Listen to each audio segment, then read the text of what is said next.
여러분이 이 영상을 끝까지 보시게 된다면 아마 한 가지는 분명해질 것 같습니다. 지금까지 여러분이 믿어왔던 노력, 운, 공정함에 대한 기준이 조금은 달라질 거라는 사실이에요. 왜 어떤 사람은 선을 베풀수록 인생이 확장되고, 왜 어떤 사람은 남을 밟고 올라서도 결국 같은 자리로 되돌아올 수밖에 없는 걸까요? 이건 도덕의 문제가 아니에요. 성격의 문제도 아닙니다. 단지 이 우주의 구조적인 문제라는 거예요. 지금부터 그 구조에 대한 이야기를 시작해 보려고 합니다.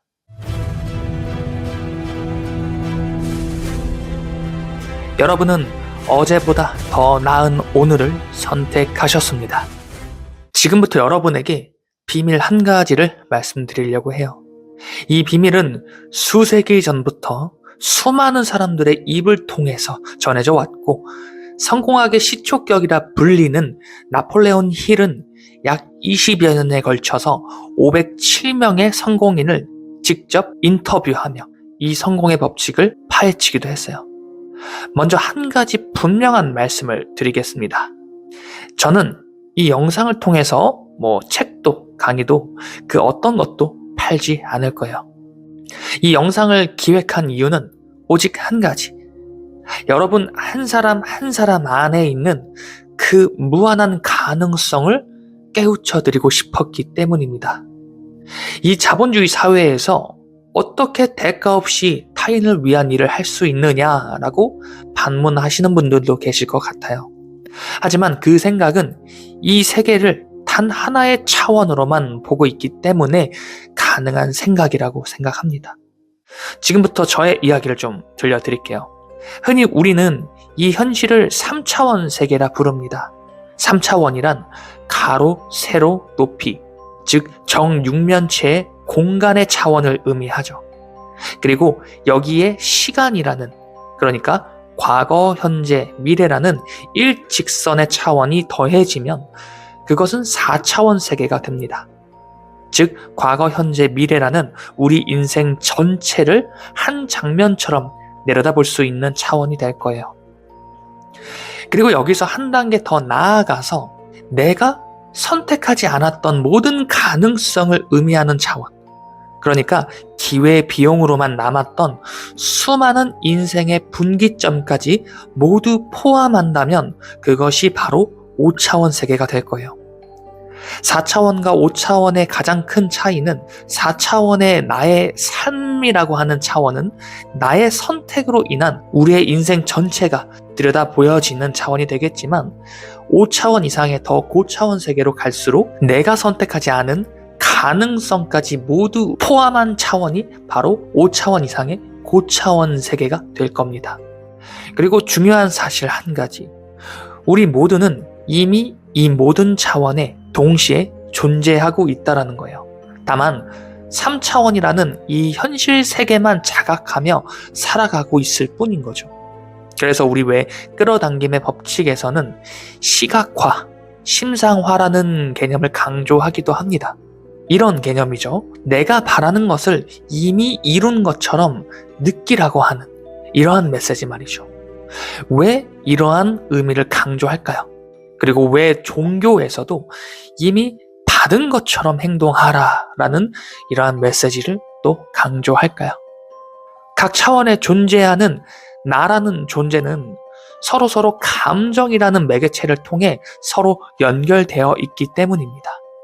내가 어떤 성공을 이미 이룬 것처럼 느끼는 순간 그 감정은 영혼을 통해 다른 차원의 나라는 존재에게 전달이 되고, 그 나라는 존재는 지금 현실의 내가 어떤 선택을 해야 하는지, 어떤 길로 나아가야 하는지를 그렇게 인과관계를 통해서 다시 내려보내게 됩니다.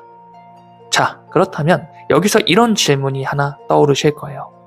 나라는 이 각 개인이 5차원 세계를 통해 무한한 가능성을 끌어당길 수 있다는 건 이해했어요. 그런데 그렇다면 이 카르마라고 하는 이 원리는 대체 어떻게 작동하는 걸까요? 흔히 업보라고 하는 이 카르마의 원리는 대체 왜 이 세계에서 작동하게 되는 걸까요? 여기서 한 가지 불편한 질문을 하나 던져볼게요. 만약 이 우주가 정말 공정하다면 왜 착하게 사는 사람은 손해보는 것처럼 보이고 이기적으로 사는 사람은 잘 되는 것처럼 보일까요? 만약 카르마가 존재한다면 왜 그에 대한 업은 지금 당장 나타나지 않는 걸까요? 그 이유는 단 한 가지입니다. 카르마는 벌과 보상의 시스템이 아니라 차원의 반응이기 때문이에요. 자, 이번엔 차원을 아래로 내려가 보겠습니다. 우리가 살아가고 있는 세계는 공간의 차원, 가로, 세로, 높이, 이 정육면체로 이루어진 3차원의 세계라고 말씀을 드렸는데, 이 3차원보다 한 차원 더 낮아지면 이미지, 면으로 이루어진 차원이 될 것이고, 그리고 이 차원에서 또 한 차원 내려가게 되면 선으로 이루어진 1차원의 세계가 될 거예요. 이 선의 세계는 빛의 세계라고 생각을 합니다. 그리고 만약 1차원보다 한 차원 더 낮아지는, 그러니까 선보다도 더 작은 개념인 점으로 이루어진 0차원의 세계가 존재한다면, 그리고 만약 우리가 0차원을 자각할 수 있다면 아마 그 0차원 안에서는 우리는 이렇게 느끼게 될 거예요. 점이 곧 세계 있고 세계가 곧 점인 차원. 하나는 전체이고 전체는 하나인 세계. 그리고 다시 강조하지만 우리 모두는 이 모든 차원에 동시에 존재합니다. 각 차원은 우열 관계가 아니라 서로 평등하게 상호작용한다는 거예요. 그래서 누군가에게 상처를 준다는 것은 단순히 3차원에서 한 사람을 아프게 하는 일이 아니에요. 누군가에게 상처를 준다는 것은 그 사람의 더 고차원 세계, 즉 5차원 세계 이상의 차원이 반응하게 되는 거고, 동시에 0차원, 즉 우리 모두가 하나로 연결된 전체의 차원이 반응하게 되는 겁니다. 그래서 그 상처는 형태를 바꿔 다시 나에게 되돌아오게 되는 거죠. 이것이 카르마의 기본 구조입니다. 반대로 누군가의 성장을 돕는다면 어떨까요? 무한한 가능성으로 이루어진 그 사람의 5차원이 즉각 반응하게 될 것이고, 그의 감사함을 느낀 그 사람의 고차원에서는 또다시 우리 전체가 반응할 수 있는, 그러니까 그 감사함을 0차원이라는 전체의 세계까지 공유하게 되면서 다시 또 어떤 방식으로든 내 삶이 도약할 수 있는 계기를 또다시 전달해 주게 됩니다. 그 보상은 물질적인 이런 돈의 형태가 아닐 수도 있어요. 귀인으로 작용할 수 있는 사람의 형태를 연결시켜 줄 수도 있겠고요. 또는 정말 우연처럼 보이는 아주 사소한 기회를 툭 던져줄 수도 있습니다. 하지만 그 어떤 것도 우연이 아니라는 거예요. 그래서 세상을 더 이롭게 만들거나 더 많은 사람을 일으켜 세우는 방향으로 자신을 사용하는 사람은 결국 자신이 감당할 수 있는 최대치의 성공으로 나의 현실이 이동하게 된다는 겁니다. 이제 제가 왜 이 영상을 만들었는지 이해되실 것 같아요. 내가 잘 되고 싶은 마음의 이기심이 이타심을 만들고, 그 이타심이 다시 나의 성공을 끌어당기는 구조. 저는 이 카르마의 원리를 아주 작은 실천부터 이미 사용하고 있을 뿐입니다. 이 영상을 본 지금의 여러분은 이미 이전의 여러분과는 전혀 다른 위치에 서 있게 되셨을 거예요. 왜냐하면 이 원리를 모르는 상태로 되돌아가는 건 사실상 불가능하기 때문입니다. 이제 선택은 아주 단순해요.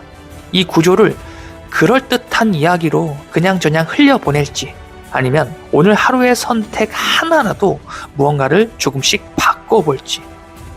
여러분이 누군가를 일으켜 세울 때 이 세상은 반드시 여러분을 또다시 일으켜 세우게 될 겁니다.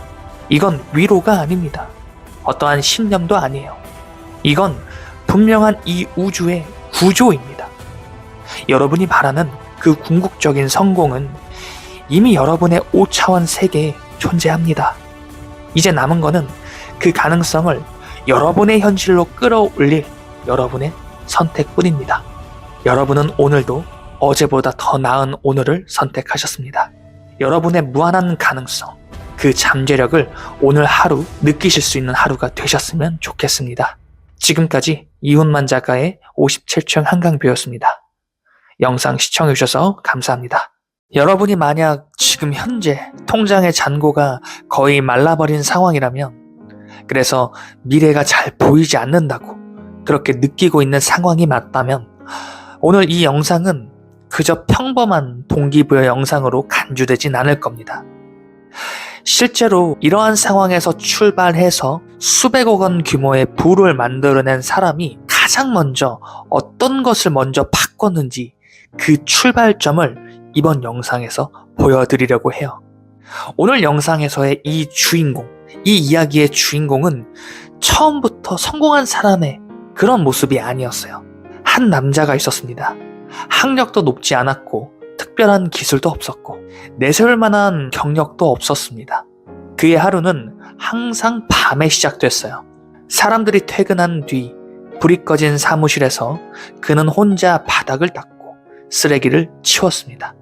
그의 직업은 야간 청소부였어요. 그는 일을 하며 자주 이런 생각을 했다고 합니다. 나는 왜 늘 이 자리에 있을까? 내 인생은 이렇게 흘러가도 되는 걸까? 그의 통장의 잔고는 늘 빠듯했고 미래에 대한 계획은 떠오르지 않았습니다. 무엇보다 그는 스스로를 이렇게 정의하고 있었어요. 나는 그냥 이런 사람이다. 그러던 어느 날도 그는 평소처럼 청소를 하고 있었습니다. 그날 역시 현실은 변한 게 없었지만 그의 마음속엔 설명하기 어려운 질문 하나가 계속 머릿속에 맴돌았어요. 정말 이게 내 한계일까? 그 무렵 그는 우연히 한 권의 책을 접하게 됩니다. 나폴레온 힐의 생각하라, 그리고 부자가 되어라. 처음엔 현실과 너무 동떨어진 이야기처럼 느껴졌다라고 해요.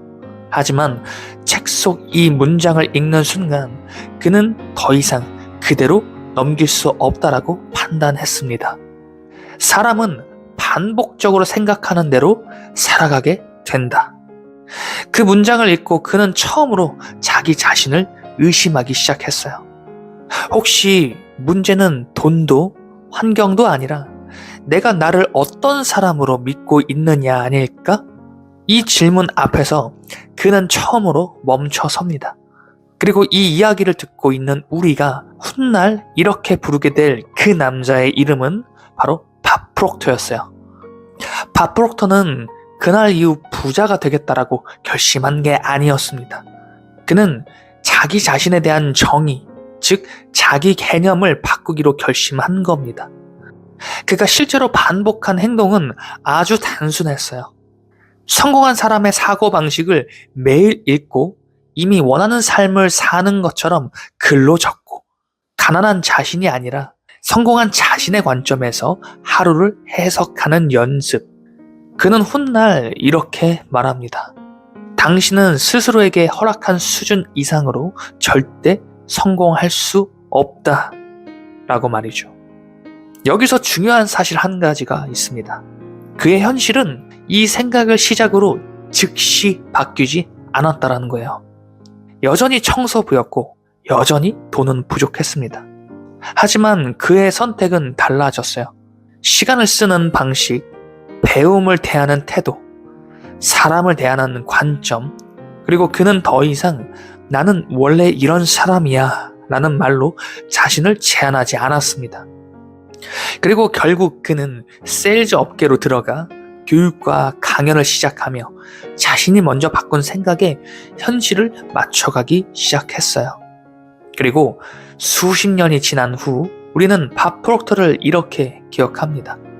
더 시크릿의 핵심 멘토, 그리고 전 세계 수백만 명이 수강한 교육 프로그램의 저자, 그리고 수십 년간 누적 기준, 한화 기준으로 수백억 원 규모의 자기개발, 교육 비즈니스를 직접 만들어낸 인물이라고 말이죠. 하지만 이 모든 변화의 시작은 바닥을 닦던 그 밤에 있었던 단 한 가지의 질문이었습니다. 지금 당신의 현실은 당신의 능력을 증명하는 게 아닙니다. 그건 지금까지 당신이 스스로에게 허락해온 결과일 뿐인 거죠. 밥 프록터는 청소부였을 때 이미 청소부의 생각을 의심하기 시작했습니다. 마지막으로 이 질문을 여러분에게 남기고 싶어요. 지금 이 삶이 내 한계라고 믿게 만든 나의 생각은 무엇이었을까? 이 질문 하나가 한 청소부를 완전히 다른 인생으로 이끌었던 것처럼 분명 여러분의 삶도 지금과는 전혀 다른 인생으로 이끌 것이라 확신합니다. 오늘 하루 이 질문 한 가지를 여러분 마음속에서 깊이 되뇌어 보셨으면 좋겠어요. 오늘 하루만큼은 여러분을 설명해온 오래된 문장 하나를 의심해 보셨으면 좋겠습니다. 지금 이 삶이 내 한계라고 믿게 만든 나의 생각은 무엇이었을까? 이 문장에 스스로 답을 내리기 시작하는 순간부터 여러분의 삶은 180도로 변화되게 되실 겁니다. 여기는 생각의 층을 바꿔 인생의 높이를 올리는 곳 57층 한강뷰입니다. 지금까지 이훈만 작가의 57층 한강뷰였습니다. 영상 시청해주셔서 감사합니다.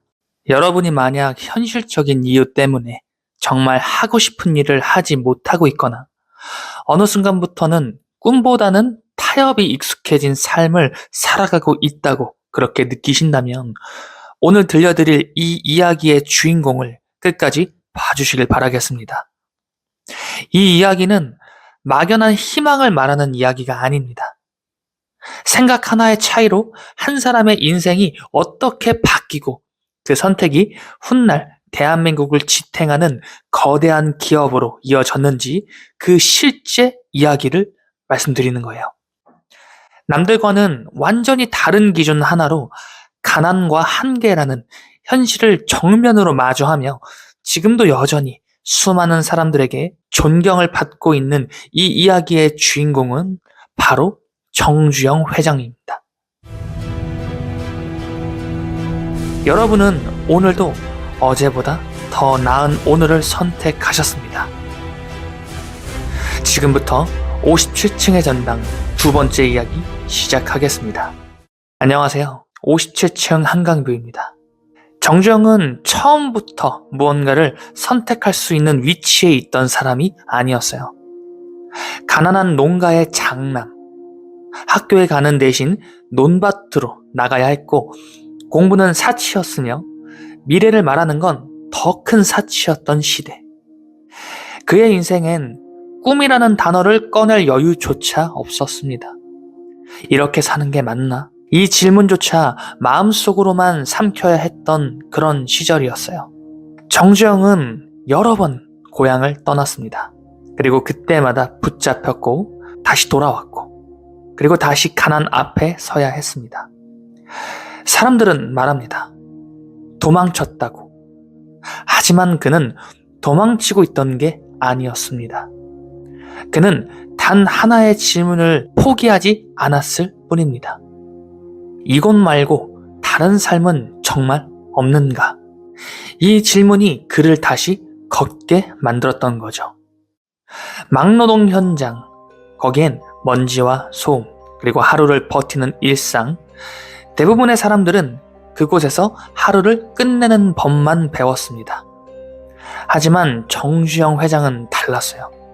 누가 책임을 피하는지, 누가 끝까지 남는지, 누가 현장을 이해하고 있는지. 그는 돈을 벌기 전에 사람과 구조를 보고 있었습니다. 그리고 마음속에 이 기준을 쌓기 시작합니다. 언젠가는 내가 이걸 직접 움직이게 될 날이 온다. 쌀가게를 열었을 때도 그는 여전히 가난했어요. 하지만 이때 그의 인생을 관통하는 기준 하나가 만들어집니다. 손해를 보더라도 약속은 지킨다. 외상을 떼이지 않기 위해 속이던 시대에 그는 끝까지 책임졌고 말한 건 반드시 지켰습니다. 돈보다 신뢰를 먼저 쌓는 선택을 하게 된 거죠. 이 기준은 훗날 현대라는 이름을 만들 때까지 단 한 번도 바뀌지 않습니다.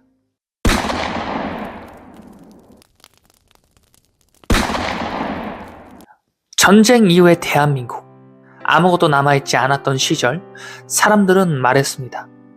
이 나라엔 희망이 없다라고 말이죠. 하지만 정주영은 이렇게 생각했습니다.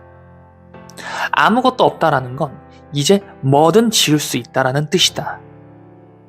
모두가 피하던 건설 현장, 모두가 미쳤다라고 하던 선택. 그는 그 자리에 먼저 들어갔습니다. 고속도로, 조선소, 중동건설, 자본도, 기술도, 경험도 부족했던 도전들. 누가 봐도 안 되는 일이었습니다. 그때 정주영이 자주 했던 말이 있어요. 아주 유명한 말이죠. 이봐, 해보기나 했어? 이 말의 진짜 의미는 이것이었습니다. 불가능하다라는 건 아직 내 손으로 확인하지 않았다라는 뜻이다. 그는 안 되는 이유를 말하지 않았고 되는 방법을 현장에서 만들어냈습니다. 정주영의 인생을 다시 돌아보면 놀라운 사실 하나가 있어요. 그는 미래를 정확히 예측한 사람이 아니었습니다. 처음부터 성공을 확신한 사람도 아니었어요. 그저 매번 갈림길 앞에서 남들과 다른 질문을 던져봤을 뿐입니다. 대부분의 사람들은 선택의 기로 앞에서 이렇게 묻습니다. 이거 해도 될까? 실패하면 어떡하지? 지금 내 상황에서 가능할까? 하지만 정주영은 정반대의 질문을 던졌습니다. 이봐, 해보기나 했어? 이 질문은 무모해지라는 말이 아니었어요. 불가능하다라고 말하기 전에 너는 내 인생을 걸고 시도해 본 적이 있는가? 우리는 인생을 가로막는 것들 중 정말로 해보다가 실패해서 포기한 일은 사실 생각보다 많지 않은 것 같아요. 대부분은 해보기 전에 멈췄고 현실이라는 말로 스스로를 설득했을 뿐입니다. 정주영은 조건이 갖춰져서 움직인 사람이 아닌 거예요.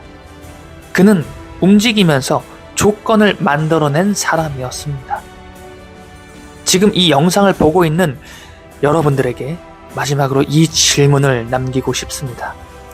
여러분이 이미 포기했다라고 생각한 것들 중에서 정말로 끝까지 해본 것은 과연 얼마나 될까요? 다음에 현실을 이유로 멈추고 싶어질 때 누군가의 말이 아니라 여러분 스스로에게 이 질문을 스스로 던져보시길 바라겠습니다. 나는 정말 해봤는가? 여러분은 오늘도 어제보다 더 나은 오늘을 선택하셨습니다.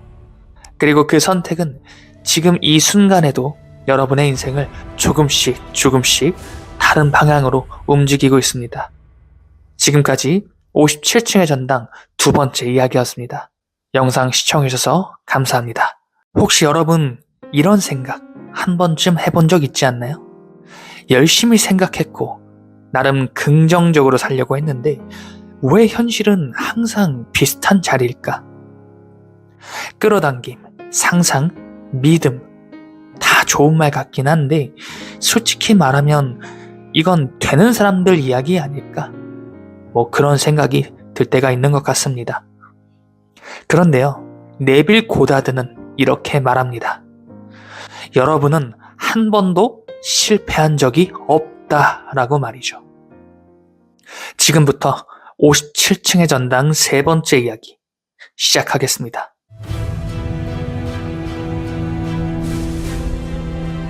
여러분은 어제보다 더 나은 오늘을 선택하셨습니다. 우리는 보통 이렇게 생각합니다.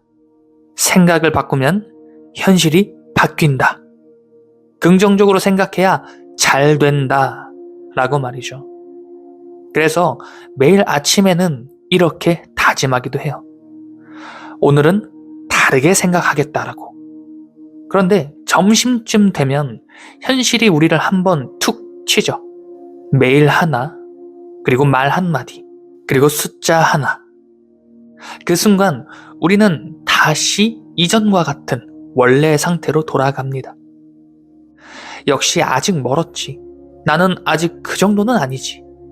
그리고 놀랍게도 하루가 끝날 때쯤이면 현실은 늘 그 생각이 맞았다라고 증명해 줍니다. 왜일까요?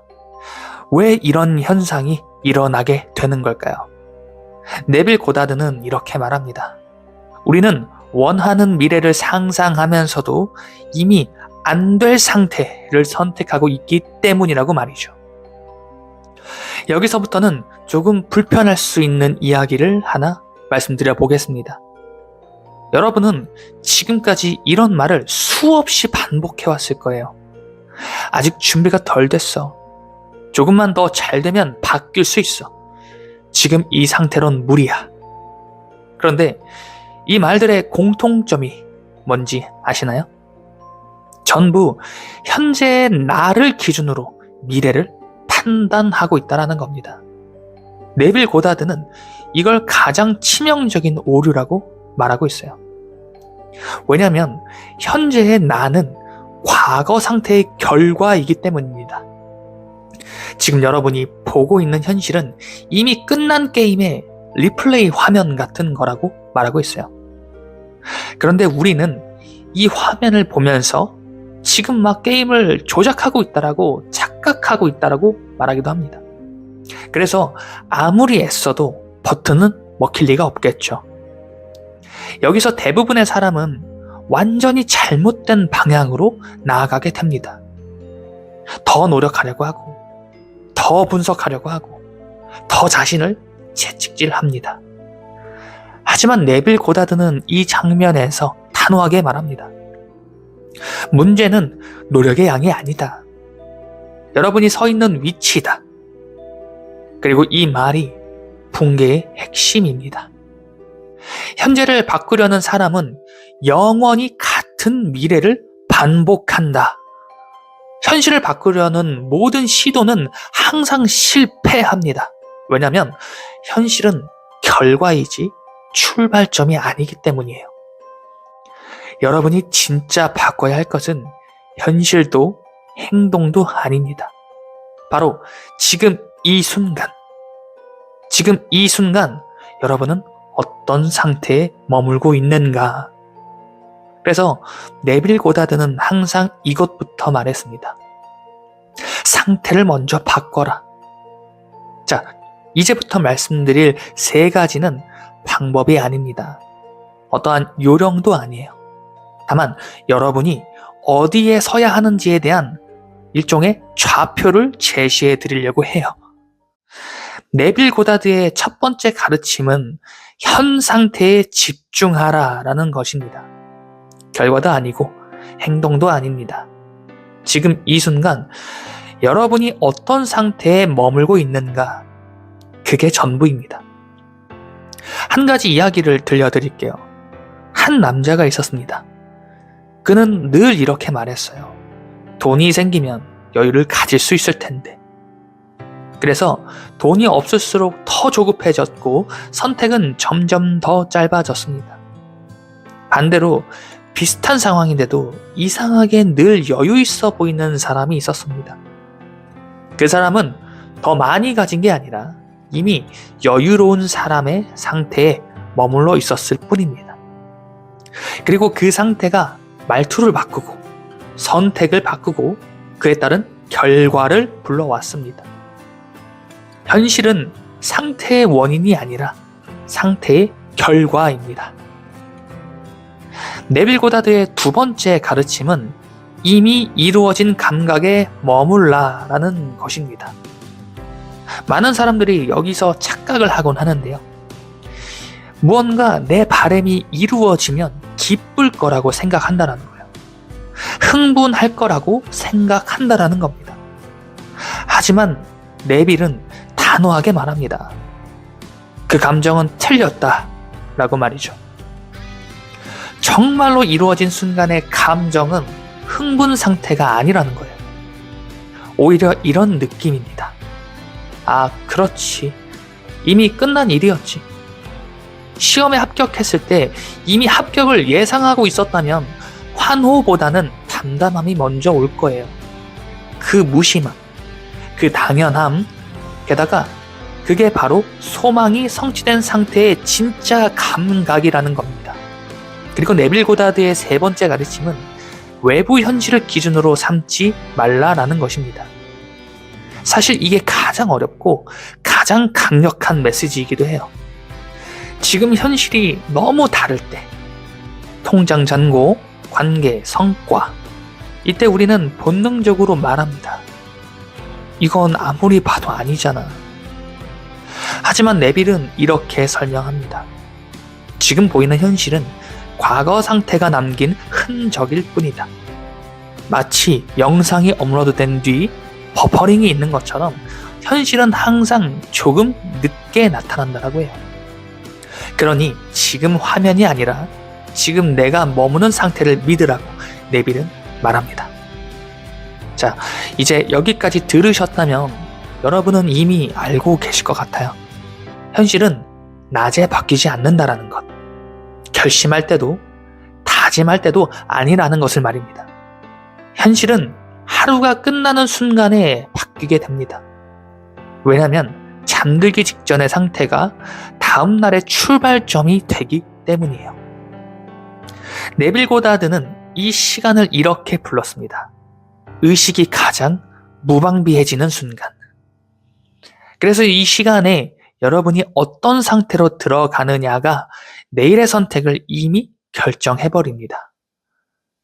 지금부터 여러분이 할 일은 딱 한 가지예요. 방법을 찾지 마세요.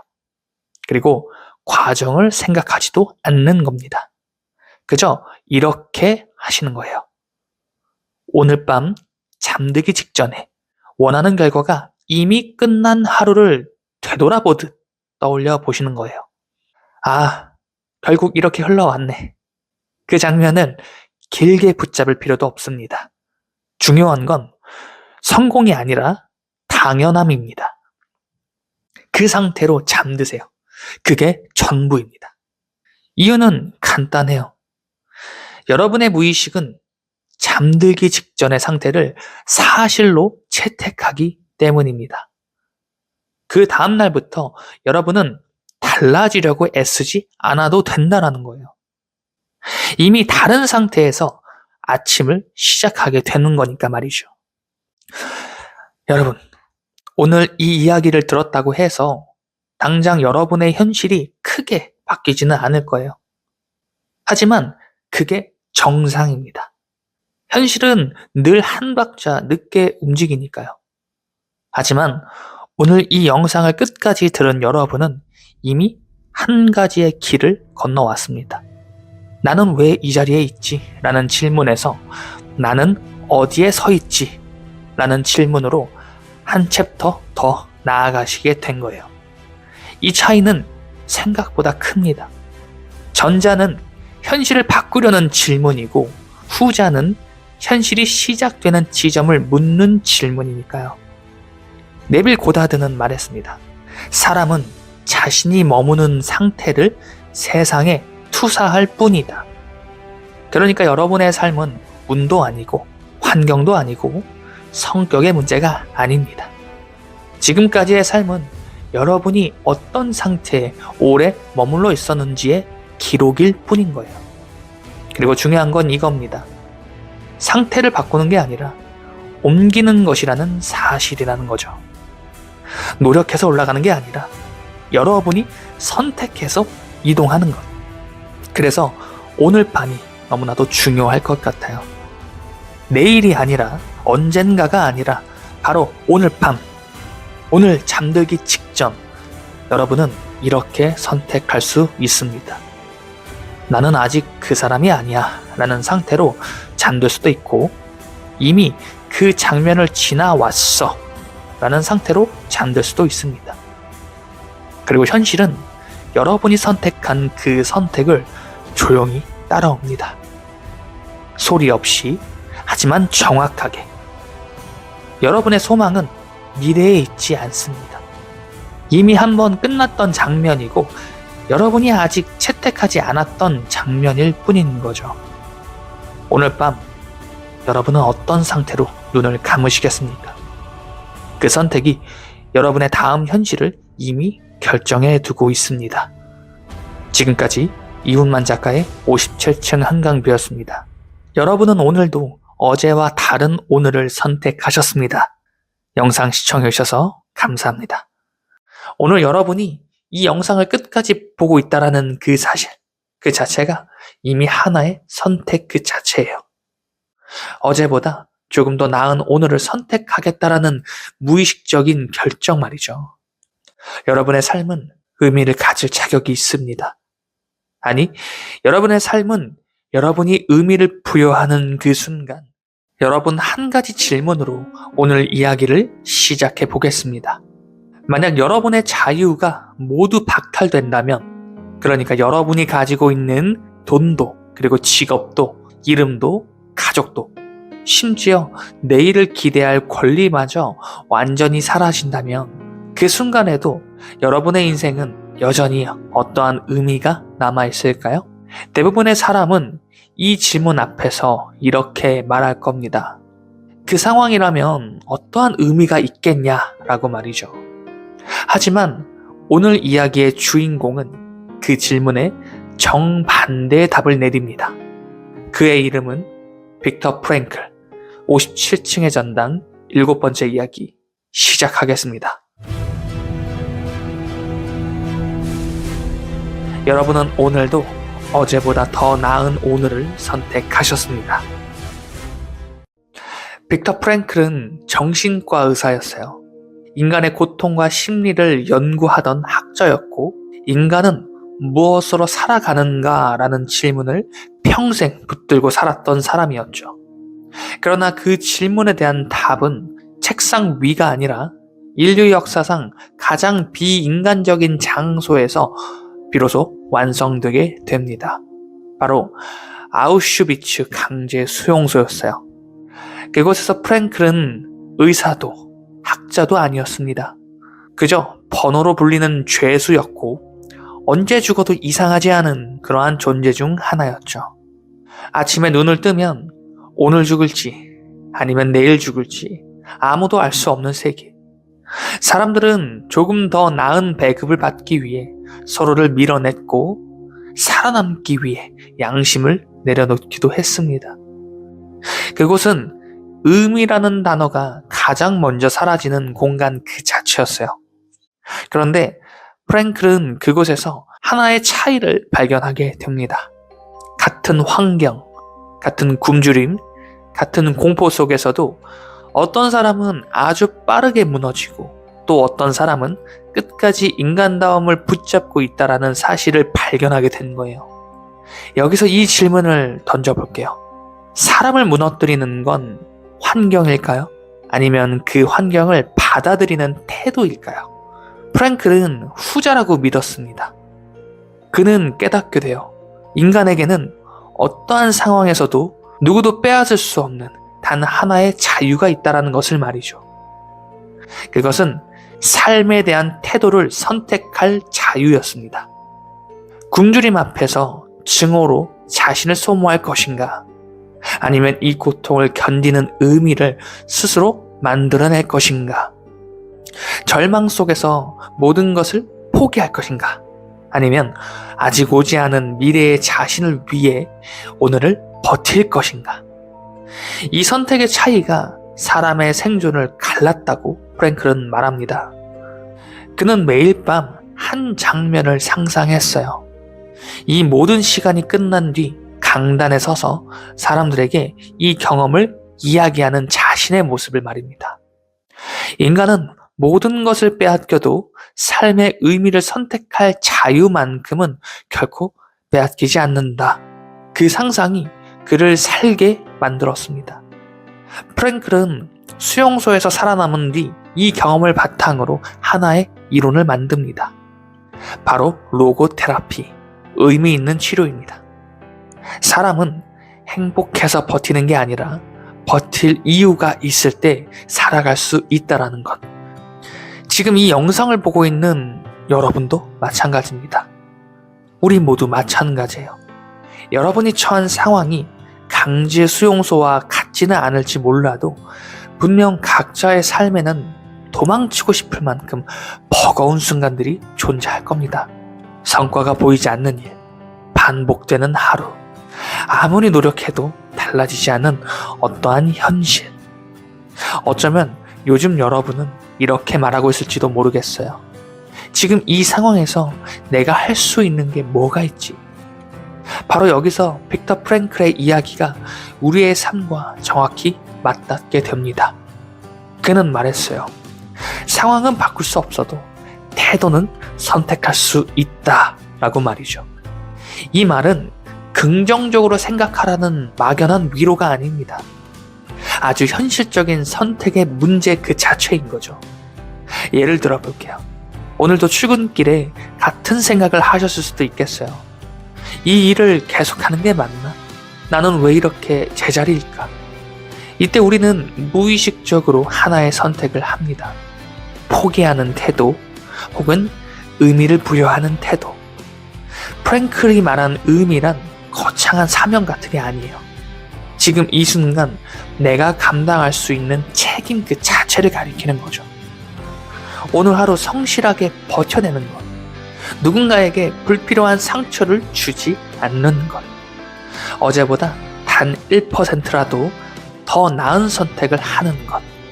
이 모든 게 의미 그 자체입니다. 여기서 중요한 질문 하나를 여러분께 드리고 싶어요. 지금 여러분의 삶 속에서 가장 피하고 싶은 순간은 무엇인가요? 그리고 그 순간 속에서 여러분이 선택할 수 있는 가장 작은 태도는 또 무엇일까요? 프랭클은 이렇게 말합니다.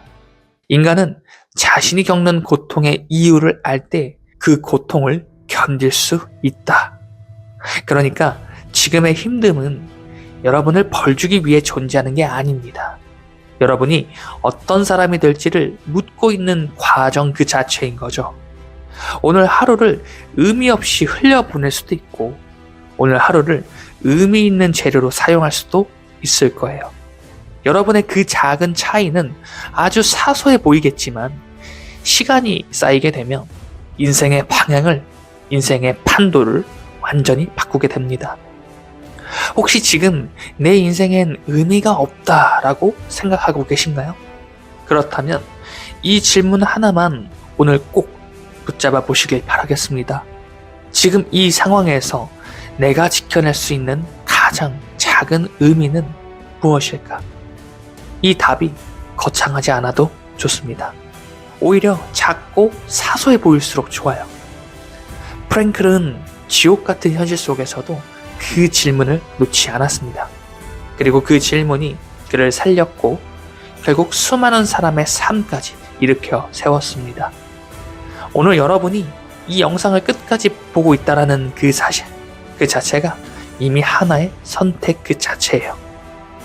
어제보다 조금 더 나은 오늘을 선택하겠다라는 무의식적인 결정 말이죠. 여러분의 삶은 의미를 가질 자격이 있습니다. 아니, 여러분의 삶은 여러분이 의미를 부여하는 그 순간 이미 정교한 의미 그 자체가 될 거예요. 그리고 그 선택은 지금 이 영상을 끄는 순간부터 바로 시작될 겁니다. 오늘 하루 아주 작은 태도 하나만 의식적으로 여러분이 직접 선택해 보세요. 그게 여러분의 인생을 바꾸는 첫 번째 발걸음이 될 것입니다. 여러분은 오늘도 어제보다 더 나은 오늘을 선택하셨습니다. 지금까지 이훈만 작가의 57층 한강뷰였습니다. 영상 시청해주셔서 감사합니다. 사람들은 종종 이유 없는 불안을 느끼곤 합니다. 딱히 큰 문제가 있는 것도 아닌데 어느 날 갑자기 문득 이런 생각이 들죠. 나 지금 잘 가고 있는 걸까? 아침에 일어나 출근하고 해야 할 일은 하고 주변에서 보면 뭐 그럭저럭 괜찮은 삶처럼 보이는데 정작 내 마음은 이상하게 계속 뒤처진 느낌이 들곤 하죠. 그러다 문득 SNS를 열면 누군가는 승진했고 누군가는 또 사업을 키웠고 누군가는 이미 내가 꿈꾸던 자리에 또 서 있습니다. 그걸 보며 또 이렇게 생각하게 되죠. 나도 열심히 안 산 건 아닌데 왜 나만 이렇게 제자리인 것 같지? 그리고 더 답답한 건 노력의 방향이 틀렸다라는 확신도 없다라는 겁니다. 야근도 했고 공부도 했고 또 스스로를 다 잡아본 날도 많았어요. 그런데 결과는 늘 비슷합니다. 조금 나아진 것 같다가도 다시 원점으로 돌아오는 기분. 그래서 어느 순간부터 사람들은 질문을 바꿉니다. 내가 뭘 잘못하고 있는 걸까가 아니라 애초에 나는 성공할 사람이 아닌 건가로 말이죠. 이 질문이 무서운 이유는 정답이 없기 때문입니다. 아주 명확하게 틀렸다라고 말해주지 않거든요. 그러다 보니 스스로에게 이런 낙인을 찍습니다. 나는 운이 없는 편이야. 나는 튀는 재능은 없어. 나는 그냥 평균 정도의 인생, 그냥 그 정도인 건가 보다. 그리고 그 순간부터 사람은 더 이상 자기 인생에 전력을 다하지 않게 돼요. 기대하지 않으면 실망할 일도 없으니까요. 하지만 정말 그럴까요? 57층의 전당 9번째 이야기 시작하겠습니다. 여러분은 오늘도 어제보다 더 나은 오늘을 선택하셨습니다. 많은 사람들이 착각합니다. 성공하지 못하는 이유가 능력 부족 때문이라고 말이죠. 하지만 실제로는 능력이 있어서 멈추는 사람이 훨씬 더 많습니다. 여기에 칼 융은 이렇게 말했어요. 사람은 어느 순간 자기 자신과 충돌하는 지점에 도달하게 된다고 말이죠. 이때 대부분의 사람은 외부에서 문제를 찾게 된다고 합니다. 환경, 운, 타이밍. 하지만 진짜 문제는 그보다 훨씬 안쪽에 있다라고 강조하고 있어요. 우리는 성공을 원하면서도 동시에 두려워합니다. 성공하면 더 이상 핑계를 댈 수도 없고, 성공하면 지금의 나를 버려야 하고, 성공하면 주변의 시선과 기대를 감당해야 하니까 말이죠. 그래서 무의식은 아주 교묘한 선택을 하게 됩니다.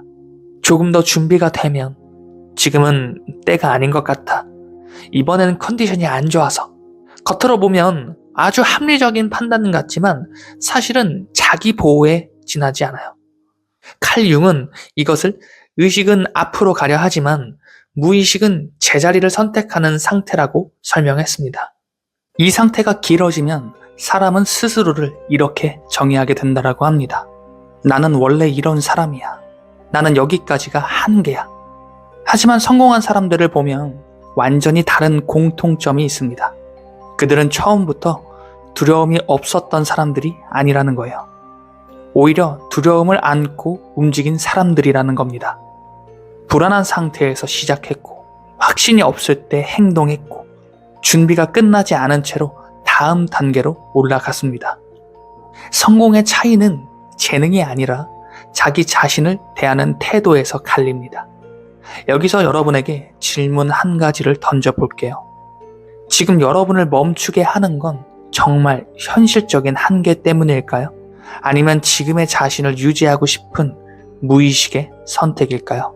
이 질문에 정직해지는 순간부터 여러분의 인생은 조금씩 움직이기 시작하게 될 겁니다. 성공은 갑자기 인생이 바뀌는 사건 같은 게 아닙니다.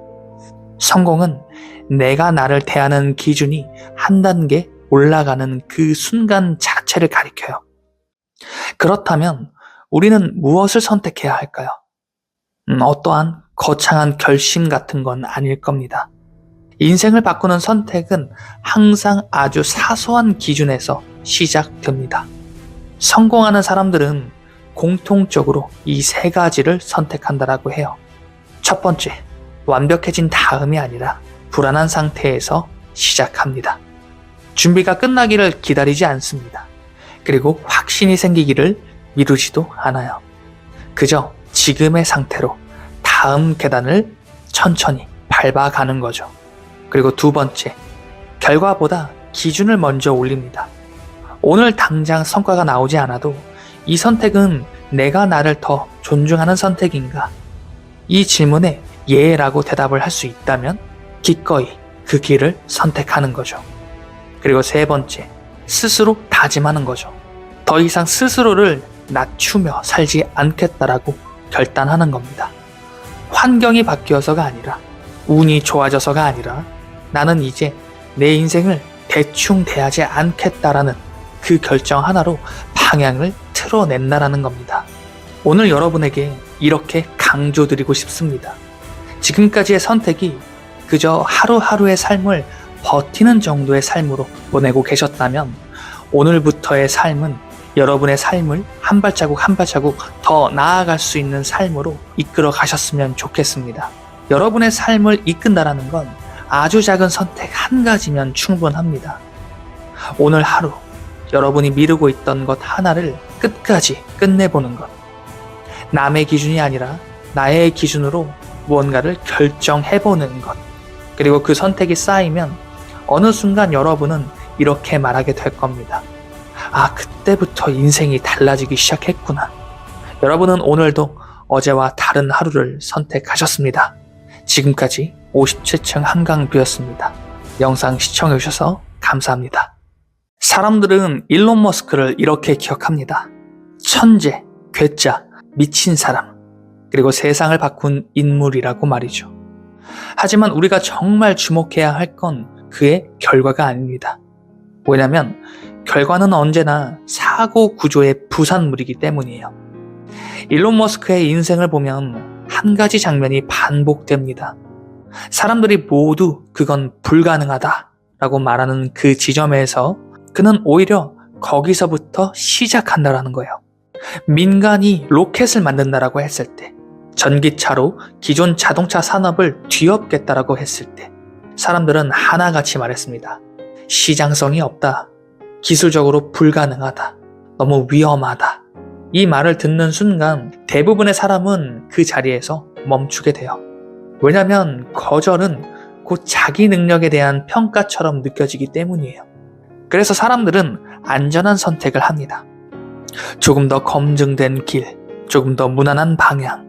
하지만 일론 머스크는 질문 자체를 아예 바꿔버립니다. 이게 불가능한 이유는 자원이 없어서인가? 아니면 아무도 끝까지 내려가 보지 않았기 때문인가? 이 질문 하나가 인생의 방향을 갈라놓습니다. 57층의 전당 10번째 이야기 시작하겠습니다. 여러분은 오늘도 어제보다 더 나은 오늘을 선택하셨습니다. 칼 융의 관점에서 보면 일론 머스크는 아주 독특한 선택을 한 사람이에요. 대부분의 사람은 사회가 요구하는 모습, 즉 페르소나 안에서 살아갑니다. 안정적인 직업, 존중받는 이미지, 정상적인 커리어. 하지만 일론 머스크에게 이 기준들은 우선순위가 아니었어요. 그의 기준은 단 하나였습니다. 이 문제는 반드시 해결되어야 하는가. 그래서 그는 돈을 벌기 위해 회사를 만든 게 아니라 문제를 해결하기 위해 자기 인생을 그대로 던진 거였어요. 그리고 이 선택에는 항상 대가가 따랐습니다. 수면 부족, 인간관계의 파괴, 끝없는 실패와 조롱. 실제로 그는 여러 차례 모든 걸 잃을 뻔했어요. 스페이스 X는 연속된 로켓 폭발로 회사 존폐의 기로에 섰고 테슬라는 파산 직전까지 갔습니다.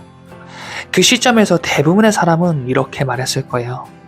이 정도면 충분히 노력했다. 여기까지가 내 한계다. 하지만 일론 머스크는 다른 선택을 합니다. 그는 자기 자신에게서 도망치지 않았어요. 칼 융은 말합니다. 사람은 자기 인생의 과제를 외면할수록 그 과제는 더 큰 고통의 형태로 돌아온다고. 일론 머스크에게 도망친다라는 선택은 존재하지 않았어요. 그에게 실패는 자존감을 무너뜨리는 사건이 아니라 문제 정의가 아직 완성되지 않았다라는 신호였기 때문이었습니다. 그래서 그는 질문을 다시 던지게 됩니다. 왜 안 되지? 가 아니라 어디까지 내려가면 이게 가능한 구조가 나올까? 이 사고방식이 그를 완전히 다른 레벨로 올려놓았습니다. 여기서 우리에게 중요한 포인트가 있어요. 일론 머스크가 특별해서 성공한 게 아니라는 겁니다. 그는 특별해질 수밖에 없는 기준을 끝까지 버리지 않았을 뿐인 거예요. 성공은 재능의 문제가 아니라 얼마나 깊이 문제를 정의할 수 있는가의 문제입니다. 지금 여러분이 인생에서 계속 같은 지점에서 멈춰 있다고 느낀다면 그건 여러분의 능력이 부족해서가 아닐 수 있어요. 아직 질문을 충분히 깊게 던지지 않았기 때문일 겁니다. 오늘 이 영상이 여러분에게 이 질문 한 가지만 남겨주었으면 좋겠어요. 나는 지금 포기하고 있는 걸까? 아니면 아직 스스로 질문을 덜 던진 걸까? 이 질문을 끝까지 붙잡는 사람만이 다음 단계로 올라서게 될 겁니다. 지금까지 이훈만 작가의 57층 한강뷰였습니다. 영상 시청해주셔서 감사합니다. 사람들은 스티브 잡스를 이렇게 기억합니다. 천재, 완벽주의자, 고집 센 리더, 그리고 애플을 만든 남자. 하지만 우리가 정말 주목해야 할 건 그의 성취가 아닙니다.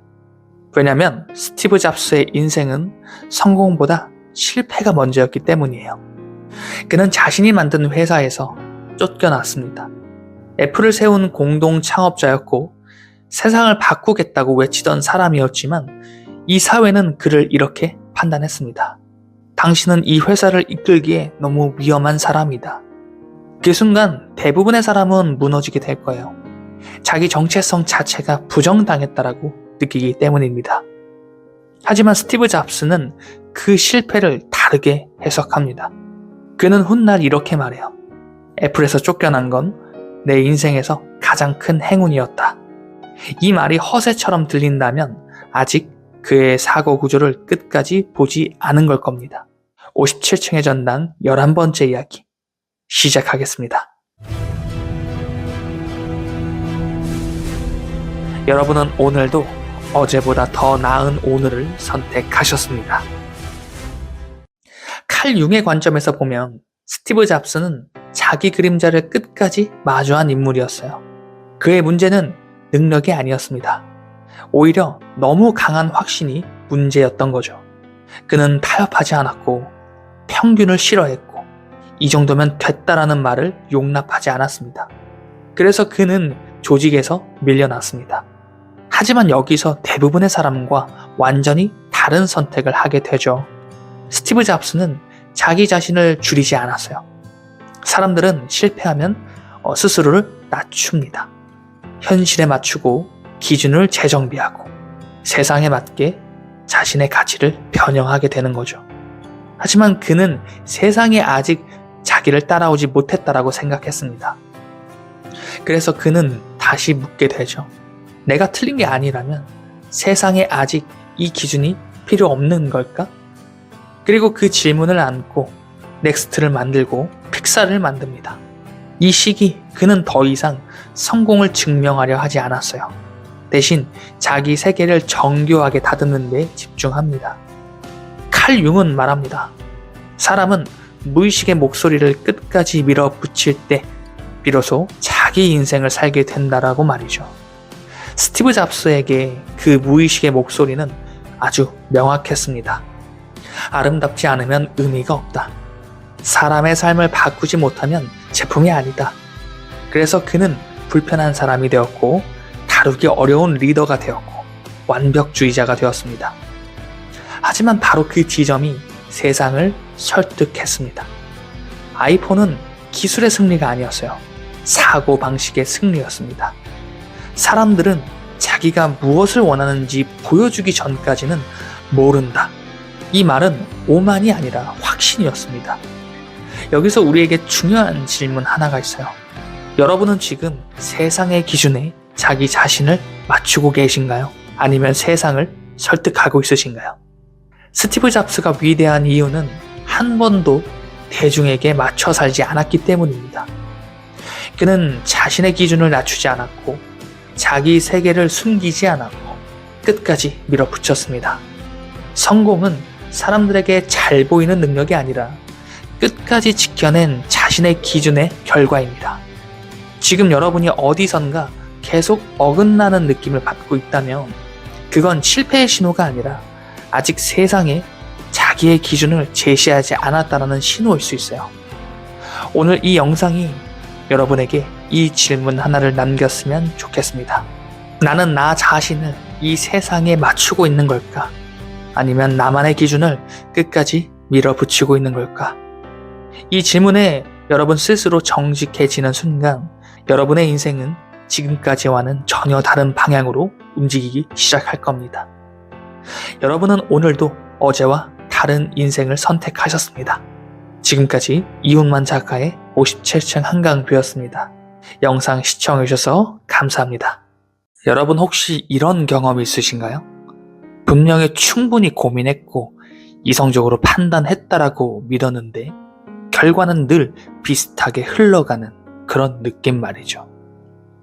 이번엔 다를 거야 라고 다짐했지만 어느 순간 보면 또 같은 선택, 또 같은 패턴 속에 서 있는 자신을 발견하는 그런 경험 말입니다. 이 질문에 아주 불편한 답을 던진 한 사람이 있습니다. 20년 넘게 기업 CEO, 글로벌 리더, 미군 특수부대, 그리고 올림픽 선수들의 의사결정 훈련을 맡아온 뇌과학자 크리스 나이바우어.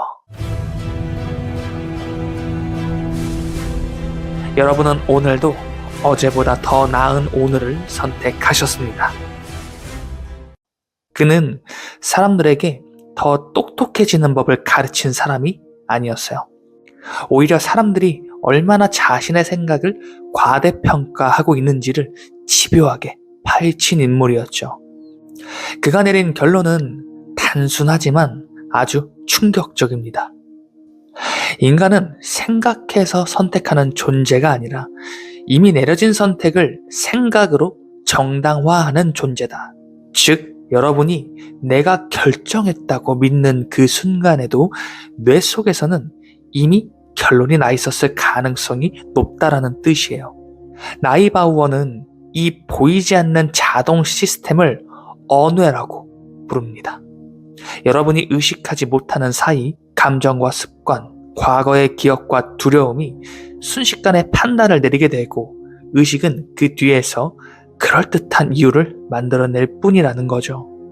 그리고 더 중요한 사실 한 가지. 이 언뇌는 하루 이틀에 만들어진 게 아니라는 겁니다. 여러분이 지금까지 살아오며 무수히 반복해온 선택과 믿음이 차곡차곡 쌓여서 지금 이 순간에도 여러분의 인생을 자동으로 조종하고 있다는 거예요. 그리고 오늘 이 영상에서는 그 언뇌가 어떤 원리로 만들어졌고 어떻게 여러분의 인생 경로를 조용히 고정시켜 왔는지, 그리고 이 자동 시스템을 의식의 영역으로 끌어올려서 완전히 다른 선택을 가능하게 만드는 그런 구조를 처음부터 끝까지 하나씩 풀어보려고 합니다.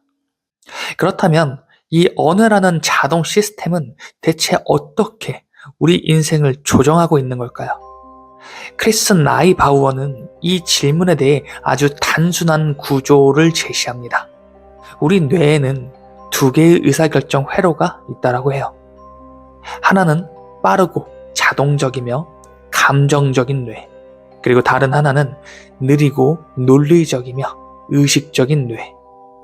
문제는 우리가 나라고 믿고 있는 자아는 두 번째 뇌인데 실제로 운전대를 잡고 있는 건 첫 번째 뇌라는 사실이라는 거예요. 예를 하나 들어볼게요.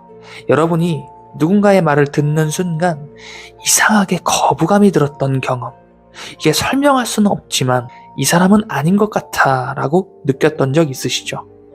그때 여러분의 의식은 아직 판단을 내리지 않았습니다. 이미 언뇌가 먼저 반응했고 의식은 그 감정을 이유로 포장하고 있을 뿐이라는 거예요. 우리는 이 과정을 직감이라고 부르지만 실제로는 과거의 기억, 감정 패턴이 순식간에 계산된 자동 반응이라는 겁니다. 여기서 중요한 질문이 하나 나옵니다. 그렇다면 우리가 믿고 있는 자유의지는 대체 어디 있는 걸까요? 나이바우어는 말합니다. 자유의지는 선택 그 자체에 있는 게 아니라 자동 반응을 인식하는 순간에만 존재한다. 즉, 우리는 늘 자유로운 게 아니라 가끔 자유로워질 수 있을 뿐이라는 뜻인 거예요. 이 지점에서 제가 이전 영상에서 이야기를 했던 차원의 개념과 이 이야기가 정확히 맞물립니다. 우리는 보통 이 현실을 3차원 세계라고 부릅니다. 눈에 보이는 결과의 세계죠. 이미 무언가의 선택이 끝난 뒤에 드러난 현실의 차원이 될 겁니다. 하지만 언어가 작동하는 영역은 이보다 훨씬 위에 있어요. 시간을 포함한 4차원의 흐름, 그리고 아직 선택되지 않은 수많은 가능성의 분기점, 즉 5차원의 영역입니다. 중요한 사실 한 가지, 우리 뇌는 현재만을 기준으로 선택하지 않는다라는 거예요. 이미 경험한 과거의 감정과 미리 예측한 미래의 감정을 동시에 참조해 지금의 선택을 결정한다라는 겁니다. 그래서 아직 일어나지 않은 실패에도 불안해하고 아직 오지 않은 성공에도 미리 움츠러들거나 혹은 설레는 겁니다. 이제 끌어당김의 법칙 이야기가 왜 여기서 등장하는지 이해되기 시작할 겁니다. 시각화가 중요한 게 아니에요. 말로 다짐하는 것도 아닙니다. 감정이 먼저라는 거예요. 감정은 언어에게 좌표를 찍는 행위 그 자체입니다. 이 방향은 안전하다. 이 미래는 익숙하다. 이 선택은 피해야 한다. 그러면 언어는 그 좌표에 맞는 선택만을 자동으로 골라낸다라고 해요. 여러분이 의식적으로는 성공하고 싶다고 말하면서도 행동은 늘 제자리라면 그건 의지가 약해서가 아니라 언어의 좌표가 아직 과거에 고정돼 있기 때문이라는 거예요. 자, 이제 카르마 이야기를 한번 다시 해볼게요. 많은 사람들은 카르마를 착하게 살면 보상받고 나쁘게 살면 벌받는다는 도덕적인 이야기로 오해합니다. 하지만 이건 아주 피상적인 해석일 뿐이에요. 카르마는 벌과 보상의 시스템이 아니라 뇌의 학습 구조에 가깝습니다. 누군가를 속이고 당장의 이득을 얻었을 때 언어는 이렇게 학습합니다. 이 세계는 위험하다. 늘 먼저 빼앗아야 산다. 방어하지 않으면 손해본다. 그 순간부터 그 사람의 뇌는 기회를 기회로 인식하지 못하고 관계를 자산으로 보지 못하며 늘 같은 수준의 세계에 자신을 고정시킵니다. 반대로 누군가의 성장을 돕는 선택을 했을 때 언어는 전혀 다른 메시지를 저장하게 되죠. 이 세계는 확장 가능하다. 나눠도 줄지 않는다. 연결은 위험이 아니라 자원이다. 그리고 이 신호는 선택의 방향을 완전히 바꿉니다. 이게 바로 카르마의 작동 방식이에요. 중요한 건 이 모든 과정이 무의식적으로 일어난다는 겁니다. 여러분은 보상을 기대하지 않았을지도 모릅니다. 하지만 여러분의 뇌는 이미 다른 차원의 세계로 이동을 시작했습니다. 그래서 어떤 사람은 선을 베풀수록 인생이 넓어지고 어떤 사람은 이기적으로 살아도 결국 같은 문제, 같은 관계, 같은 한계로 되돌아오게 되는 겁니다. 도덕의 문제가 아니에요. 또 운의 문제도 아닙니다. 뇌가 머무는 세계의 문제 그 자체인 거죠. 이제 아주 중요한 지점에 여러분은 도착했습니다. 그렇다면 이 언어는 바꿀 수 있을까요? 나이바우어의 대답은 의외로 간단합니다. 언어는 설득되지 않는다. 오직 반복으로만 재설정된다는 거예요. 한 번의 결심으로 인생이 바뀌지 않는 이유가 여기 있습니다. 언어는 말을 믿지 않아요. 행동만 기억합니다. 아주 작은 선택, 아주 사소한 반응 하나가 언어에게는 새로운 세계의 증거 그 자체가 되는 거예요. 그래서 이미 성공한 사람처럼 생각하라는 말은 자기 암시가 아니에요. 이미 성공한 사람처럼 선택하라는 그 말 그 자체입니다. 아주 작게, 아주 현실적으로 오늘 누군가를 돕는 선택 하나, 오늘 불편하지만 성장 쪽으로 향하는 결정 하나, 그 반복이 언어의 좌표를 바꾸고 그 좌표가 여러분의 인생 경로를 완전히 바꿉니다. 이제 제가 왜 이 영상을 만들었는지 이해되실 거예요. 이건 단순한 위로가 아닙니다. 단순한 동기부여도 아니에요. 그저 사용 설명서에 가깝습니다. 이 영상을 본 여러분은 이미 이전의 여러분과는 다른 상태에 있을 거예요. 왜냐하면 뇌는 한 번 인식한 구조를 다시 무시하지 못하기 때문입니다. 이제 선택은 아주 단순해요. 이 구조를 그럴듯한 이야기로 흘려보낼지 아니면 오늘 하루의 선택 하나를 조금 다르게 해석해 볼지. 여러분이 누군가를 일으켜 세울 때 여러분의 뇌는 더 넓은 세계로 이동합니다. 이건 응원이 아닙니다. 신념도 아니에요. 이 세계의 구조 그 자체를 가리키는 겁니다. 여러분이 말하는 그 성공은 이미 여러분의 언어 속에 좌표로 존재합니다. 이제 남은 건 그 방향으로 자동화될 선택을 하나씩 만들어가는 일일 뿐입니다. 여러분은 반드시 성공합니다. 이건 희망이 아니라 작동 원리 그 자체예요. 여러분은 오늘도 어제보다 더 나은 오늘을 선택하셨습니다. 지금까지 57층 한강뷰였습니다. 영상 시청해주셔서 감사합니다. 여러분, 이런 순간을 한 번쯤은 겪어봤을지도 모르겠어요. 아무 이유도 없는데 갑자기 마음이 조용해지거나 늘 당연하다고 믿던 생각이 조금은 낯설게 느껴지는 그러한 순간 말이죠. 그때 우리는 보통 이렇게 말하죠. 그냥 기분 탓이겠지. 그런데 만약 그 순간이 단순한 기분 변화가 아니라 다른 차원에 잠시 발을 들인 상태라면 어떨까요? 오늘은 바로 그 이야기를 해보려 합니다. 5차원 세계, 그리고 우리가 흔히 말하는 명상에 대한 이야기를 해보려고 해요. 5차원이라고 하면 많은 분들이 이렇게 생각합니다. 과학 얘기인가? 너무 추상적인 거 아니야? 그게 현실이랑 무슨 상관이 있어? 그런데 사실 5차원은 생각보다 아주 일상적인 개념일지도 모르겠어요. 아주 쉽게 풀어볼게요. 5차원 세계를 한 문장으로 말하면 이렇게 표현할 수 있겠어요. 모든 가능성이 동시에 존재하는 공간. 지금 이 순간에도 여러분의 삶에는 수많은 버전의 여러분이 존재합니다. 지금과는 다른 선택을 한 나, 다른 일을 하고 있는 나, 다른 사람과 함께 하고 있는 나. 다만 우리는 그 중 하나의 장면만을 현실이라고 부르며 살아가고 있을 뿐입니다. 그럼 여기서 이런 질문이 자연스럽게 떠오르죠. 왜 나는 항상 비슷한 현실만 반복해서 살고 있을까? 이 질문이 오늘 이야기의 핵심입니다. 우리는 보통 선택을 의지로 한다라고 생각해요. 하지만 실제로는 대부분의 선택이 이미 익숙한 생각, 이미 경험한 감정, 이미 알고 있는 패턴 안에서 이루어집니다. 이건 나쁜 게 아니에요. 인간이 살아남기 위해 만들어낸 아주 효율적인 시스템이죠. 하지만 동시에 가능성을 최소화하는 시스템이기도 합니다. 항상 같은 생각으로 하루를 시작하고 비슷한 감정 상태에서 결정을 내리고 익숙한 방식으로 문제를 해결하면 현실도 어제와 크게 다르지 않게 흘러갑니다. 이건 운의 문제가 아니라 차원의 문제일지도 모르겠어요. 그렇다면 이 반복에서 벗어날 방법은 없을까요? 여기서 등장하는 것이 바로 명상입니다. 명상이라고 하면 많은 분들이 이런 이미지를 떠올릴 거예요. 아무 생각도 하지 않는 상태, 마음을 비워야 하는 시간, 잘하면 좋고 못해도 상관없는 것. 하지만 명상의 핵심은 생각을 없애는 게 아닙니다. 생각을 바라보는 위치를 바꾸는 것.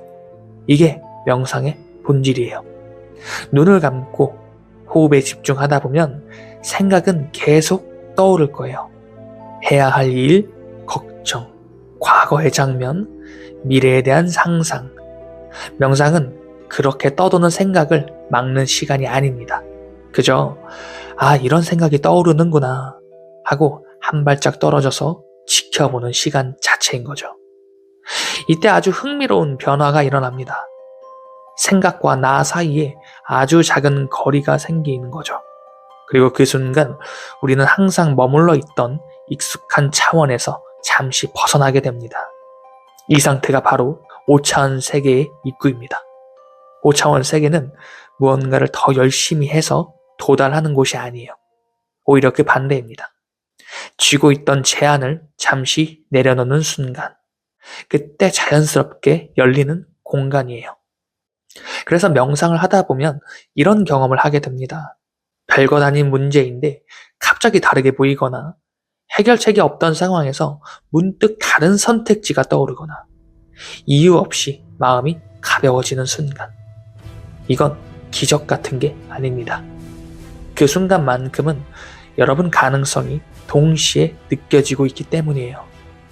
중요한 사실 하나를 짚고 갈게요. 5차원 세계에는 아직 결과가 없습니다. 거기에는 정답도 실패도 없습니다. 오직 될 수 있는 상태, 가능성만 존재하는 거죠. 그리고 우리는 다시 현실로 돌아와 그중 한 가지의 선택을 하게 됩니다. 그 선택이 시간을 타고 흘러 또다시 여러분의 현실이 되는 거죠. 그래서 명상은 현실 도피가 아니라 현실을 다시 설정하는 과정 자체라고 봐도 될 것 같아요. 매일 같은 생각, 같은 감정, 같은 선택을 반복하면 삶이 바뀌지 않는 건 어쩌면 너무나도 자연스러운 일일 겁니다. 하지만 하루 중 단 몇 분이라도 이렇게 5차원에 접속하게 되면 이런 인식이 자연스레 스며듭니다. 아, 꼭 이 생각을 믿지 않아도 됐구나. 이 인식 하나가 여러분의 다음 선택을 바꾸고 그 선택이 조금 다른 하루를 또다시 만들게 되고 그 하루들이 쌓여 또다시 완전히 다른 현실로 이어지게 될 겁니다. 마지막으로 이 질문 하나만 남기고 오늘 이야기를 마칠게요. 지금 여러분이 갖고 있는 지금 그 생각은 정말 유일한 선택지일까요? 아니면 수많은 가능성 중 하나일 뿐일까요? 만약 이 이야기가 조금이라도 마음에 남았다면 이건 한 편짜리 영상이 아니라 하나의 세계관 시리즈입니다. 다음 영상에서는 왜 어떤 사람은 자주 이 상태에 접속하고 어떤 사람은 평생 한 번도 느끼지 못하는지에 대해서 그 차이에 대해 한번 이야기해 보겠습니다. 여러분은 오늘도 어제보다 더 나은 오늘을 선택하셨습니다. 지금까지 이훈만 작가의 57층 한강뷰였습니다. 영상 시청해주셔서 감사합니다. 5차원이라는 말은 바로 이 해석의 방식이 우리가 생각하는 것보다 훨씬 더 다양하다라는 뜻 그 자체를 가리켜요. 우리는 늘 하나의 채널에 맞춰 세상을 보고 있습니다. 불안의 채널, 조급함의 채널, 부족함의 채널. 문제는 이 채널을 직접 선택하고 있다는 사실을 대부분 자각하지 못한다는 거예요. 그래서 이런 일이 반복됩니다. 여러분 혹시 이런 경험 있으신가요? 분명 같은 하루를 보내고 있는데 어떤 날은 모든 게 버겁게 느껴지고 어떤 날은 특별한 일이 없이도 괜히 숨이 조금 편해지는 날. 상황은 거의 비슷한데 느낌만큼은 완전히 다르게 느껴지는 날. 우리는 보통 이 차이를 이렇게 설명합니다. 그냥 기분 탓이라고. 그냥 컨디션이 안 좋아서 그렇다고 말이죠. 하지만 만약 그 차이가 기분이 아니라 현실을 보는 방식의 차이라면 어떻게 느껴지시나요? 오늘 이야기할 5차원 세계는 어디 멀리에 있는 다른 공간이 아니에요. 이건 현실이 몇 겹으로 나뉘어 있다라는 이야기나 특별한 사람만 들어갈 수 있는 세계에 대한 그런 특별한 이야기도 아닙니다. 5차원 세계는 이렇게 이해하면 가장 쉬울 것 같아요. 같은 현실을 어떤 채널로 바라보고 있느냐의 차이. 예를 하나 들어볼게요. 같은 비 오는 날입니다. 어떤 사람은 오늘 하루 다 망했다라고 느끼고 어떤 사람은 오히려 조용해서 좋다라고 말합니다. 비는 똑같이 내리는데 경험되는 현실은 전혀 다른 거죠. 이때 달라진 건 현실이 아니라 현실을 해석하는 방식의 차이일 뿐입니다. 5차원이라는 말은 바로 이 해석의 방식이 우리가 생각하는 것보다 훨씬 더 다양하다라는 뜻 그 자체를 가리켜요. 우리는 늘 하나의 채널에 맞춰 세상을 보고 있습니다. 불안의 채널, 조급함의 채널, 부족함의 채널. 문제는 이 채널을 직접 선택하고 있다는 사실을 대부분 자각하지 못한다는 거예요. 그래서 이런 일이 반복됩니다. 늘 비슷한 선택을 하고 늘 비슷한 감정을 느끼고 늘 비슷한 결과로 돌아오는 것. 운이 없어서가 아니라 항상 같은 채널을 켜두고 있었던 거예요. 여기서 명상이 등장합니다. 명상은 현실을 바꾸는 기술이 아니에요. 명상은 채널을 잠시 끄는 연습에 가깝습니다. 우리는 평소 생각이라는 리모컨을 손에서 내려놓지 않아요. 계속 판단하고 계속 해석하고 계속 반응합니다. 명상은 그 리모컨을 잠시 테이블 위에 내려두는 행위입니다. 이게 왜 중요할까요? 신경과학에서는 이런 사실이 반복해서 확인됩니다. 우리가 보고 느끼는 현실은 외부 세계 그 자체가 아니라 뇌가 선택해서 구성한 결과라는 것. 하버드 의대와 스탠퍼드의 인지과학 연구들에 따르면 뇌는 모든 정보를 처리하지 않는다라고 해요. 대신 중요하다고 판단한 것만 골라서 현실로 만듭니다. 이걸 선택적 주의라고 불러요. 이 말은 곧 이런 뜻입니다. 우리는 현실을 살고 있는 게 아니라 현실 중 일부를 계속 재생하고 있습니다. 5차원적인 감각이란 바로 이 지점에서 시작됩니다. 현실이 바뀌는 게 아니라 뇌가 고정해 두었던 해석이 잠시 느슨해지는 순간. 노벨상 수상자인 신경과학자 에릭 캔델은 이렇게 말했습니다. 의식의 변화는 신경 연결의 선택이 바뀌는 순간 일어난다. 쉽게 말하면 생각의 길이 하나 더 열리는 그 순간 자체를 가리켜요. 명상 연구에서도 이 현상은 분명하게 관찰됩니다. 짧은 명상만으로도 사람들은 공통적으로 이런 변화를 겪게 됩니다. 감정 반응이 조금 늦어지고 자동 판단이 약해지고 생각을 바라보는 위치가 달라집니다. 이건 기분의 문제가 아니에요. 자극과 반응 사이에 아주 작은 여백이 생긴 거예요. 지금 이 순간 아주 간단한 질문 하나를 던져보세요. 눈을 감을 필요도 없습니다. 내가 지금 당연하다라고 믿고 있는 이 생각은 정말 유일한 해석일까? 이 질문은 현실을 바꾸지 않아요. 하지만 현실과 나 사이에 아주 얇은 틈을 만들어줄 겁니다. 많은 연구에서 공통적으로 관찰되는 사실이 있어요. 이 질문을 던진 사람들은 문제가 해결되지 않아도 문제와의 거리감을 먼저 얻습니다. 그 거리감이 생기면 이런 변화가 또 뒤따릅니다. 감정은 남아있지만 휘둘리지 않고, 선택은 늦어지지만 더 정확해지고, 같은 상황에서도 다른 행동이 가능해지는 거죠. 이건 기적도 아니고 믿음의 문제가 아닙니다. 인식 구조의 변화 그 자체인 거죠. 그래서 5차원 세계는 어디로 가는 이야기가 아닙니다. 어떻게 보고 있느냐의 이야기 그 자체인 거죠. 현실이 나를 힘들게 하는 것 같지만 많은 경우 현실보다 먼저 내 해석이 나를 지치게 합니다. 그 해석은 틀린 게 아니라 너무 익숙해졌을 뿐인 거죠. 오늘 이 영상에서 무언가를 당장 바꾸지 않아도 괜찮아요. 이해하지 않아도 괜찮고 이 말을 믿지 않아도 괜찮습니다. 다만 이 질문 하나만을 스스로 조용히 남겨두셨으면 좋겠어요. 내가 지금 보고 있는 이 장면이 정말 전부인 걸까? 이 질문은 답을 요구하지 않아요. 그저 현실과 나 사이에 아주 작은 틈을 만들어줄 뿐일 겁니다. 그 틈이 생기는 순간 현실은 그대로인데 여러분의 감각은 이미 조금 달라져 있을 거예요. 그게 바로 우리가 말하는 5차원적인 감각 그 자체일 겁니다. 여러분은 오늘도 어제보다 더 나은 오늘을 선택하셨습니다. 지금까지 이훈만 작가의 57층 한강뷰였습니다. 영상 시청해주셔서 감사합니다. 혹시 이런 생각 해본 적 있으신가요? 왜 나는 늘 비슷한 상황을 반복할까? 왜 노력은 하는데 현실은 크게 달라지지 않을까? 왜 어떤 사람은 기회가 잘 보이고 어떤 사람은 늘 막혀 있을까? 우리는 보통 이 질문에 운, 환경, 재능과 같은 단어로 답합니다. 하지만 오늘은 조금 다른 관점으로 볼게요. 이건 운의 문제가 아닙니다. 의지력의 문제도 아니에요. 뇌의 구조, 그리고 차원의 문제입니다. 크리스 나이바우어는 어느 뇌는 어떻게 나를 조정하는가에서 우리의 생각이 생각처럼 자유롭지 않다라는 사실을 이야기합니다. 우리는 늘 내가 선택한다고 믿지만 사실 대부분의 선택은 이미 만들어진 신경회로가 자동으로 반응한 결과의 가능성이 크다라고 말하는 거죠. 여기에 타라 스와트의 부의 원천이 더해집니다. 그녀는 말합니다. 뇌는 우리가 반복적으로 생각하고 반복적으로 감정을 싣고 반복적으로 상상하는 방향으로 물리적으로 재구성된다라고 말이죠. 신경 가소성.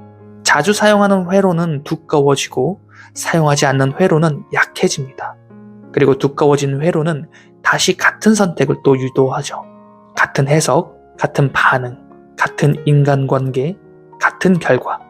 이 반복을 우리는 내 인생은 원래 이런가 보다라고 해석해버리는 거죠. 하지만 5차원의 관점에서 보면 이건 운명이 아니라 강화된 회로의 관성입니다. 자, 이제 다시 돌아와 5차원의 이야기를 해보겠습니다. 우리는 3차원 세계에 살고 있어요. 가로, 세로, 높이.